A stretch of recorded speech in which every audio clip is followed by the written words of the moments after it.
When it comes to police abolitionists, elected and otherwise, I'm done with them. If you don't want to make policing better, that's my litmus test. If you want to improve it, okay. But if you're just using these attacks as a really a greater critique on the society that you see oppression and injustice in, then fight your battle. But I'm going to still stick with trying to improve policing in society. I want to back up. I want to talk about legitimacy. I know you don't want to talk about legitimacy. But I think legitimacy depends on what you think is what your theoretical thing about legitimacy is. Partly turns on your causal model of what's going on. And that's not theory, that's empiricism. If you see police as agents of oppression. Pardon? If you see police as agents of oppression, and particularly racial oppression in context, police are never going to have legitimacy. So what's the end game there? The end game is to overturn the oppression. But policing are inherently oppressive because, say people incorrectly, that they descend from slave catchers and they're a legacy of Jim Crow and slavery. And if that's the case... I think you're being sarcastic, right? I mean, you're saying... No, that's a real argument being made. Well, let me try to make one. Okay. This is not necessarily my argument, okay? You're good at this, I know. Well, I'm saying there's the thing that goes on the surface, and there's a deeper structure of domination, of order maintenance, and of the enforcement of inequality and hierarchy and stuff like that. And if you go to a city, you come from another planet and you go to a city, you see some people are driving around in Teslas and other people are sleeping on their bridges. You see that. And you see there's disorder. Yeah, of course, there's disorder. And there's a social response to disorder. And the people engaged in the disorderly conduct, many of them, most of them perhaps, are disadvantaged in other ways. And the people who are comfortable want to be able to sleep quietly in their homes at night and go undisturbed to their places of business. And they have people who act as their agents to allow that to happen.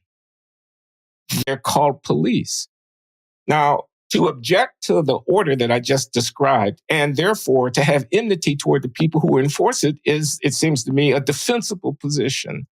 And the way to deal with that position is to refute the claim about the order. And that's a theoretical conversation. It's a larger one about the capitalist or the neo-capitalist or late-stage capitalist society we live in, however you want to phrase it. And I know, given your background, that you're not too sympathetic to the... No, I said it wasn't my argument. I was just trying to tell you what their argument was. I know. So we overthrow society. Okay. Again, what's the end game is what I mean by that. I am for, incremental improvement where we can take it, when we can get it. At some point, I think that position, which is fundamentally an attack on Western society as we know it, on our democratic capitalistic system. A lot of people believe it. Fair play, okay.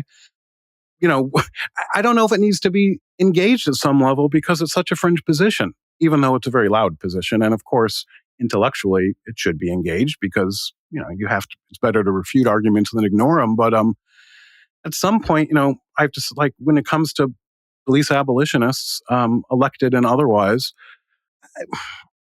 I'm done with them. If you don't want to make policing better, that's my litmus test. If you want to improve it, okay. But if you're just using these attacks as a really a greater critique on the society that you see oppression and injustice in, then fight your battle. But I'm going to still stick with trying to improve policing in society. Okay.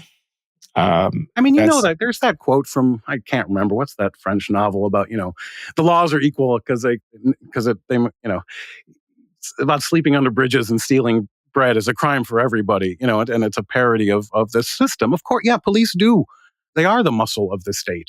But I believe in our, maybe less and less in current politics, but I believe in our state as it stands, because what's the alternative? The alternative is anarchy, or the alternative could be communism or fascism. No, but you just said you believed in piecemeal reform, and I could be argumentative here. Is there any reform that you would countenance? How would that reform come about? And are the police not corruptible? Are they not susceptible to various human frailties? And might not a concern about their exercise of especially deadly force be a legitimate thing to take on board? And in any case, as a political matter, they have to justify what they're doing. And, your diffidence, I'm done with them, is not very helpful. Certainly, that speech coming from a police chief in a big city is a complete political disaster.